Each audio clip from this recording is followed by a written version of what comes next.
Open the file you want to use and type your text. Select the Move tool, and press Ctrl+T. Place your text on the top, bottom, or side of the canvas.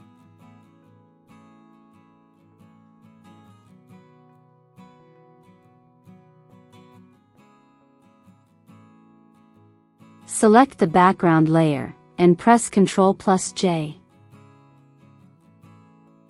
Place the copy above the text layer, and make it invisible for now. Select the background layer. Select the rectangular marquee tool.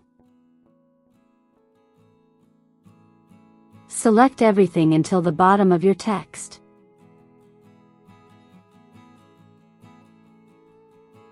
Add a layer mask.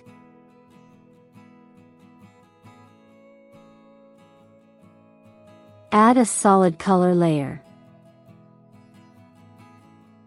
And pick a color for behind your text.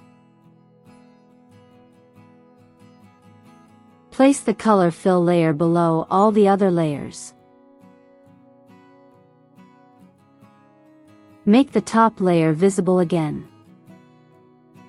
Right-click on this layer and select Create Clipping Mask. And that's how you create this text effect.